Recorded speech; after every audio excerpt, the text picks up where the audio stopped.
जय हिंद। कैसे हैं? आई होप आप सब लोग बहुत अच्छे होंगे। तो चलिए, ये हमारा बिहार पुलिस का चौथा सेट है। ठीक है, तो चौथे सेट हमने इससे पहले 3 सेट 25-25 प्रश्न का लगा चुके हैं। तो चलिए, आपको बिना समय बर्बाद किए हुए अपने सेट पे आ जाते हैं। और जीके और जीएस इसमें 45 से 50 नंबर की आपकी तैयारी अवश्य हो जाएगी। तो चलिए, अभी आ जाते 26 नंबर प्रश्न, क्योंकि हमने 3 सेट ऑलरेडी कंप्लीट कर चुके 75 प्रश्न, जिसमें 50 प्रश्न का एक सेट था और ये 25 का तीसरा सेट जो हमने कंप्लीट किया। और अभी 25 के बाद जो चौथा सेट है वो 26 से शुरू करते हैं। तो देखिए, इस प्रश्न में क्या कह रहा है, जो प्रश्न को गौर से देखिए। प्रश्न ये कह रहा है कि जहां कोई कानून नहीं होता वहां कोई स्वतंत्रता नहीं होती है, यह कथन किसने कहा? मतलब एक व्यक्ति के नाम के बारे में सोचना है जिन्होंने यह कहा क्या कि जहां पर कोई कानून नहीं है वह स्वतंत्रता नहीं होती है। यह कथन किसका था? बेंथ का, लेनिन का, या मार्क्स का, या लोक का? तो यह कथन किसका था? लोक का था। देखिए, ये बात सत्य है कि जहां कानून ही नहीं होगा वहां कोई स्वतंत्रता होगा ही नहीं होगा। नियम कानून से कोई भी व्यक्ति नहीं चलेंगे। इसीलिए ऐसा लोक ने कहे हैं क्या कि जहां पे कानून नहीं है वहां कोई स्वतंत्रता नहीं। तो चलिए, अभी हम सबका नए पीएम की घोषणा जल्द ही होंगी, क्योंकि ये क्लास अभी जो रिकॉर्डिंग की जा रही है वो 4 तारीख को शाम में की जा रही है। ठीक है, 4 तारीख को शाम में किए जा रहे हैं। हम सभी लोगों को द्वारा पक्ष या विपक्ष में जो मतदानें हुई थी उसमें विपक्ष सपोजेट अगर बीजेपी की सरकार अगर बनती है और दूसरी तरफ कांग्रेस और प्लस इसके मतलब के जो भी पार्टी लोग हैं, इनमें से इनका भी बहुमत अच्छा खासा आया। अर्थात ये तय है कि अब अगर बीजेपी वाले भी अगर संविधान में अगर संशोधन करना है तो इनके लिए इनको सोचना पड़ेगा। तो हम सब लोगों ने अपना संविधान को बचा लिए हैं। विपक्ष मतलब ज़्यादा वोट आया इसकी वजह से। ठीक है, अगर ये 400 प्लस के नारे जो चल रहे थे वो 400 प्लस अगर आ गए होते तो आप समझ सकते हैं कि संविधान संशोधन के लिए जो 2/3 बहुमत चाहिए वो अकेले एक ही पार्टी संविधान में संशोधन कर देते। क्या वो सही होता या गलत होता वो तो बाद की बात थी, लेकिन अब है कि हमारे संविधान संशोधन में जो प्रक्रियाएं होंगी वो प्रक्रिया से होगा, कोई भी नियम कानून जो सही होंगे। चलिए, हम सब आ जाते हैं 28 नंबर प्रश्न। क्या करा? भारत के संविधान में 44वां संशोधन मौलिक अधिकार की श्रेणी में से निम्न में से किसको हटा दिया गया? अर्थात जो ये प्रश्न दिया जा रहा है क्या 44वें संविधान संशोधन में जो हमारे पास मौलिक अधिकार था उसमें कौन से मौलिक अधिकार को हटा दिया गया? जैसे नंबर ए बोलने की स्वतंत्रता, बी विधि की समक्ष समता, सी कहता है संपत्ति का अधिकार, और डी कहता है धर्म का अधिकार।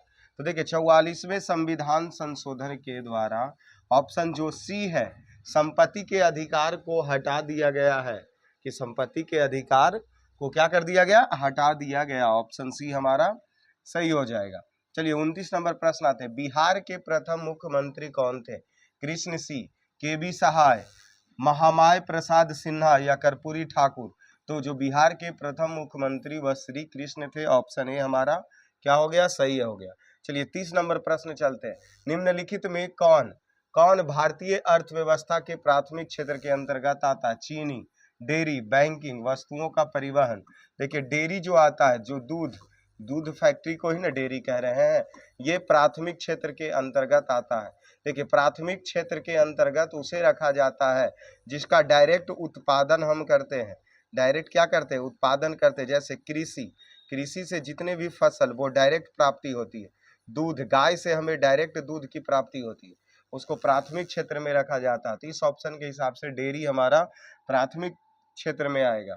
चलिए, आगे बढ़ते हैं। 31 नंबर। बिहार में कृषि विश्वविद्यालय स्थापित है। मतलब बिहार में किस जगह पे कृषि विश्वविद्यालय स्थापित है?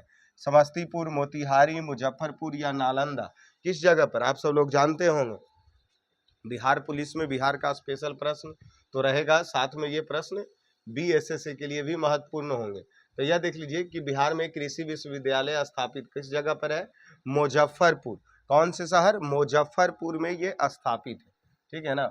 चलिए, अभी चलते हैं अगले प्रश्न की ओर। अगला प्रश्न देख लीजिए क्या कह रहा। जापान के संसद को किस रूप में जाना जाता है? अर्थात जापान की राजधानी कहाँ होती है? टोक्यो। लेकिन यहाँ जापान के संसद का नाम पूछा है, तो डाइट, डेल, युआन टोक्यो, तो टोक्यो तो राजधानी हो गया, तो ऑप्शन हमारा ए सही हो जाएगा। अर्थात डायरेक्ट अगर हमें याद रखना है तो जापान के संसद का नाम डाइट होता है, जापान के संसद का नाम डाइट होता है। ऑप्शन ए हमारा क्या हो जाएगा, सही हो जाएगा। चलिए अब अगले प्रश्न की ओर बढ़ते हैं, और अगला प्रश्न हमारा क्या, कितने नंबर आ जाएगा, 33 नंबर। क्या कह रहा है 33 नंबर प्रश्न, देखिए, जैमिनी राय किस रूप से प्रसिद्ध है। अर्थात जैमिनी राय इनमें से क्या था, नर्तकी था, जादूगर था, व्यंग चित्रकार था, या पेंटर था। तो जैमिनी राय एक पेंटर थे। क्या थे, जैमिनी राय एक पेंटर थे, इसीलिए 33 का डी हो गया। 34 नंबर प्रश्न आते हैं, क्या दिया, गढ़वाल वंशीय शासक द्वारा बिहार में तुरुस्क तुरुस्क दंड की वसूली की चर्चा एक अभिलेख में मिलती है। कौन सी, तुरुस्क दंड की वसूली की चर्चा एक अभिलेख में मिलती है, यह प्राप्ति कहाँ से हुआ। ऑप्शन ए का कहना गया, बी का कहना मनेर, सी का कहना मुंगेर, और डी का कहना है पटना। अर्थात ये जो कौन से तुरुस्क दंड, जो तुरुस्क दंड है, क्या बिहार के तुरुस्क दंड की वसूली की चर्चा किस अभिलेख में मिलती है, वह अभिलेख की प्राप्ति कहाँ हुआ। जल्दी से इस ऑप्शन को सोच करके बताइए कि इस ऑप्शन में गया, मुंगेर, मनेर या पटना। तो देखिए वह जो अभिलेख की प्राप्ति होती है वह मुंगेर से हमें प्राप्ति हुई है। ऑप्शन सी हमारा क्या हो जाएगा, सही हो जाएगा। 35 नंबर प्रश्न आइए, नियंत्रित मुद्रास्फीति के मध्य श्रेणी को क्या कहा जाता है। जब मुद्रास्फीति, जब हमें नुकसान हो रही है तो उसको नियंत्रित अगर करना है तो उसको हम सब क्या कहते हैं, प्रत्यय अस्फीति, या मुद्रास्फीति का मंदी, अति मुद्रास्फीति, या अवस्फीति, क्या कहते हैं, नियंत्रित। नियंत्रित मीन्स हो रहा है क्या, रोकना। मुद्रास्फीति मीन्स नुकसान के मध्य श्रेणी, अर्थात जब बीच में है तो उसको हम सब किस नाम से जानते हैं, तो क्या बोलेंगे, प्रत्ययस्फीति, प्रत्ययस्फीति के नाम से जानेंगे। जब वह मुद्रास्फीति नियंत्रित बीच में हो तो उसको हम सब क्या बोलेंगे, प्रत्ययस्फीति। अर्थशास्त्र के प्रश्न है, ठीक है। चलिए आगे बढ़ते हैं, अगले प्रश्न, माउंट एवरेस्ट पर चढ़ने वाली प्रथम अपंग महिला कौन थी। जल्दी से, इसमें आप सब लोग जानते होंगे, कौन से, सोचिए, समीना बेगम, अरुणिमा सिन्हा, या वछेंद्री पाल, या राहा मोहर्रके। देखिए वछेंद्री पाल तो वो माउंट एवरेस्ट पे चढ़ी, लेकिन प्रश्न को देखिए, कहीं वछेंद्री पाल में आप टिक करके आगे नहीं बढ़ जाइएगा। प्रश्न देखिए क्या कह रहा, चढ़ने वाली पहली अपंग महिला के बारे में सोचिए।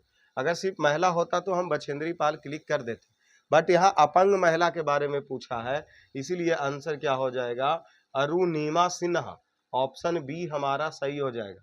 36 का ऑप्शन बी हमारा सही हो जाएगा, अरुणिमा सिन्हा। चलिए अभी आते हैं 37 नंबर प्रश्न, क्या दिया गया है, बिहार राज्य के पश्चिमोत्तर कौन सा हिमाचल की एक चोटी है, इसे किस नाम से जानते हैं।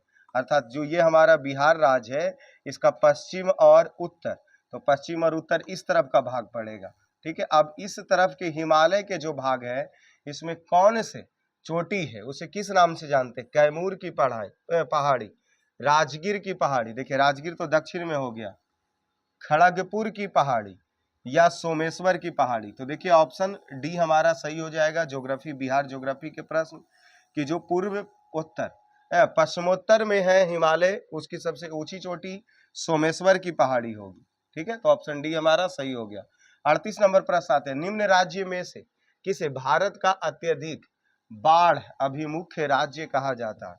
अब इसमें क्या सोचना, ये तो हम सब जब बिहार पुलिस का आप एग्जाम अगर देने गए हैं और ऐसा अगर प्रश्न नजर आए कि कोई भी राज्य से संबंधित, उत्तराखंड, झारखंड, बिहार या नागालैंड, तो वहाँ पे हम सब आंख बंद करके बिहार को क्लिक करेंगे, क्योंकि जब बिहार पुलिस का एग्जाम देने गए तो प्रश्न तो राज्य के बारे में, मतलब 90% चांसेस बनेंगे कि बिहार वाले ही आंसर सही होंगे। बट फिर से प्रश्न देख लीजिए, बाढ़, तो अत्यधिक बाढ़ ग्रसित बिहार, और बिहार का कौन सा क्षेत्र, मतलब कौन सी बिहार है जो बाढ़ से ग्रसित है, तो हम सब क्या बोलेंगे, उत्तरी बिहार। कौन सा बिहार, ये जो गंगा नदी के इस तरफ के जो बिहार है, उत्तरी बिहार बाढ़ से ग्रसित है। और बिहार का शोक किस नदी को कहेंगे, तो कोसी नदी। कौन सी नदी, कोसी नदी को बिहार का शोक कहा जाता है। चलिए आगे बढ़ते हैं, अगले प्रश्न में क्या दिया गया, पुस्तक मुद्रा राक्षस के लेखक कौन है। ये पुस्तक एकदम काफी फेमस, आप सबको याद भी होगा, कालिदास, कलहन, कौटिल्य, या विशाखदत्त। तो मुद्रा राक्षस पुस्तक के लेखक विशाख दत्त है, ऑप्शन डी हमारा सही होगा। चलिए आगे बढ़ते हैं, अगले प्रश्न देख लीजिए क्या दिया, विष्णुपद मंदिर कहाँ स्थित है। अब जल्दी से, ये मंदिर तो आप जानते हैं जी, गया, वाराणसी, राजगीर या नालंदा। देखिए वाराणसी उत्तर प्रदेश में पड़ता है, इसीलिए इसको काट दीजिए, क्योंकि हम पहले ही बोले कि आप एग्जाम बिहार का देने गए हैं तो बिहार के बारे में सोचना है। और प्रश्न ये हमारा 40 नंबर है, तो गया में है, राजगीर में या नालंदा। तो देखिए अगर शांति स्तूप दिया होता तो राजगीर लेते, ठीक है ना। पावापुरी में एक मंदिर है जो महावीर वाले जैन मंदिर, तो नालंदा लेते, लेकिन यहाँ विष्णुपद की मंदिर गया है तो हम गया जाएंगे, अर्थात इसका सही आंसर क्या हो जाएगा, गया हो जाएगा। विष्णुपद मंदिर कहाँ स्थित है, तो गया में स्थित है। गया को एकदम टिक कीजिए आंख बंद करके। अभी आगे बढ़ते हैं 41 नंबर प्रश्न। 41 नंबर प्रश्न देख लीजिए क्या कह रहा, बिहार के बोध गया में स्थित महाबोधि मंदिर विश्व विरासत में घोषित कब किया गया। अर्थात ये जो गया में है ना बोधि वृक्ष, उसको विश्व विरासत में शामिल कब किया गया, 2002, 3, 4 या 5। तो सही आंसर 2002 ईस्वी में जो बोधि वृक्ष को उसमें विश्व विरासत की सूची में शामिल किया गया। चलिए आगे आते हैं अगले प्रश्न के। डॉक्टर राजेंद्र प्रसाद का जन्म स्थान जीरादेई बिहार के किस जिले में आता है। जल्दी से सोचिए, जो डॉक्टर, यहाँ प्रश्न देख लीजिए कि जो हमारे प्रथम राष्ट्रपति डॉक्टर राजेंद्र प्रसाद थे, उनका जन्म तो जीरादेई में हुआ। अब बात रही कि जीरादेई है किस राज्य में, ये प्रश्न पूछा जा रहा है, क्या जीरादेई किस राज्य में है, पटना, मधुबनी, गया, सिवान। तो सही आंसर क्या हो जाएगा, सिवान। जीरादेई जो है वो जगह सिवान में स्थित है, ठीक है। चलिए आगे बढ़ते हैं अगले प्रश्न की ओर। 43 नंबर प्रश्न देख लीजिए क्या दिया गया है। प्रश्न पूछ रहा उत्तर बिहार के प्रमुख धंधों में शामिल है, मतलब अर्थात कौन से व्यापार है जो धंधा है जो उत्तर बिहार में है। चीनी, जूट, कागज, रासायनिक या रबर। चीनी, दवा, रबड़, मोटर गाड़ी। चीनी, जूट, कागज, दवा या इनमें से सभी। तो देखिए उत्तरी बिहार का जो धंधा है वो ऑप्शन सी सही होगा, चीनी का खेती होगा, जूट का होगा, कागज बनेंगे और दवा बनेगा। तो ऑप्शन सी हमारा क्या हो गया, सही हो गया। 43 के बाद 44 नंबर प्रश्न की ओर आते हैं। निम्न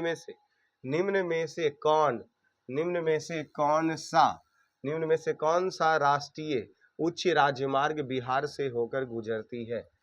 77, 19 या 30, अर्थात NH 77, NH 30 या NH 19 या इनमें से सभी। तो ये ज्योग्राफी में प्रश्न में चले गए, तो बिहार के राष्ट्रीय राजमार्ग से जो है NH 30 से जो कहा 44 का आंसर क्या हो जाएगा, 44 का सभी हो जाएगा, ठीक है ना। ये सभी राष्ट्रीय राजमार्ग हैं जो बिहार से गुजरते हैं, 30 नहीं सभी हो जाएंगे, तो 44 का डी हो जाएगा। चलिए 45 नंबर प्रश्न पे चलते हैं। क्या दिया, जल का घनत्व 1 ग्राम प्रति सीसी है, तो यह बिल्कुल सही होगा। क्या 0 डिग्री सेंटीग्रेड, 4 डिग्री सेंटीग्रेड, तो ये सही होगा ऑप्शन बी हमारा, 4 डिग्री सेंटीग्रेड पे, 45 का बी। चलिए 46 नंबर प्रश्न चलते, जल्दी से 50 पहुंचने वाले हैं। क्या पूछा, विकिरण के प्रमात्रा सिद्धांत के संस्थापक कौन थे, इनमें से कौन है, कौन से प्रश्न। 46 नंबर प्रश्न देखिए, विकिरण के प्रमात्रा सिद्धांत के संस्थापक कौन थे, आइंस्टीन, बोर, प्लैंक या इनमें से SS बोस। तो ये प्लैंक है, क्योंकि विकिरण के प्रमात्रा का सिद्धांत किसने दिया, तो वो प्लैंक ने दिया। चलिए ये भी हमारा कंप्लीट हुआ। चलिए आगे बढ़ते हैं 47 नंबर प्रश्न। क्या पूछा है, 47 नंबर प्रश्न पूछ रहा खाना पकाना है आपको जी। क्या पूछ रहा, खाना पकाने के बर्तनों के नीचे का बाहरी हिस्सा काला क्यों छोड़ दिया जाता है। कोई भी बर्तन रहते हैं तो नीचे का जो बाहरी हिस्सा होता है, यहाँ पर देखते होंगे कोई बर्तन में हल्का काला रहता है, क्या कारण है जो वो बर्तन काला रहते हैं। ऑप्शन ए कहना उसको रोजाना साफ करने में मुश्किल होगी, काली सतह में उष्मा का सुचालक होगा, सी का कहना है काली सतह उष्मा के कुचालक होंगे, और डी का कहना है काली सतह उष्मा के अच्छे अवशोषक होते हैं। ऑप्शन डी हमारा सही है, क्योंकि काले सतह इसीलिए दिया जाता है कि वह उष्मा के अच्छे अवशोषक होंगे और उष्मा को पूरा खींचेगा, जिससे खाना हमारा तेजी से बनेगा, इसीलिए ऑप्शन डी हमारा क्या हो गया, सही हो गया। चलिए अब चलते हैं 48 नंबर प्रश्न। क्या दिया गया, 48 नंबर प्रश्न देखिए दिया गया है, गैस तापमापी द्रव्य तापमापी की तुलना में ज्यादा संवेदी होते हैं क्यों। ये प्रश्न हमने ALP के सेट में बताए हैं जब उष्मा पढ़ा रहे थे, तो ये प्रश्न काफी आसान है। क्या पूछा जा रहा है, एक वो गैस तापमापी है, ठीक है, और दूसरा द्रव्य तापमापी की तुलना में ज्यादा संवेदी होता है। अर्थात गैस तापमापी क्या है, ज्यादा संवेदी है। क्यों होता है, इसका ये कारण पूछा है। क्योंकि का प्रसार होता है, हल्की होता है जिसकी वजह से, या विशिष्ट ऊष्मा कम होती है जिसकी वजह से, या विशिष्ट ऊष्मा अधिक होती है इसकी वजह से, कुछ नहीं। देखिए द्रव और गैस की तुलना करें तो गैस और द्रव की तुलना करें तो द्रव से प्रसार ज्यादा होता है गैस का, और इसीलिए इसको हम सब अच्छे तापमापी, एकदम काफी ज्यादा संवेदी होता है, तो उसके प्रसार पर फोकस करना है। तो गैस का प्रसार ज्यादा होता है द्रव की तुलना में, इसके लिए वैसे होते हैं। चलिए 49 नंबर प्रश्न आते हैं। क्या 49 नंबर प्रश्न है कि सल्फ्यूरिक अम्ल है, क्या होगा 49 नंबर प्रश्न है कि सल्फ्यूरिक अम्ल क्या है, एक क्षारीय, द्वि क्षारीय, त्रिक्षारीय या चतुर्क्षारीय। तो जो सल्फ्यूरिक अम्ल है वह द्विक्षारिक होता है। ऑप्शन हमारा बी एकदम सही होगा। चलिए 50 नंबर प्रश्न चलते हैं। क्या दिया गया, विद्युत तापी साधन के लिए तापी घटक बनाने के लिए जिस मिश्र धातु का प्रयोग किया जाता है उसे क्या कहते हैं। विद्युत तापी साधन में क्या कहेंगे, उसको क्या कहेंगे। प्रश्न को समझ में आया कि जो कोई भी विद्युत तापी साधन में प्रयुक्त विद्युत तापी घटक बनाने के लिए जो मिश्र धातु का प्रयोग किया जाता है वो क्या होता है, सोल्डर, मिश्र धातु नाइक्रोम या जर्मनी सिल्वर। तो नाइक्रोम, नाइक्रोम के प्रयोग किए जाते हैं। तो ये हमारा चौथा सेट, अर्थात हमने टोटल 100 प्रश्न 25-25 प्रश्न करके 4 सेट हमने बिहार पुलिस का कंप्लीट किया। तो अवश्य ही आपके सपने पूरे होंगे। ये हमारा मतलब आप एक दुआ मानिए कि अगर लगातार हम इसी तरीके से मेहनत करते रहें तो अपनी माँ बाप का सपना अवश्य ही बहुत जल्द ही पूरा करेंगे। तो चलिए धन्यवाद।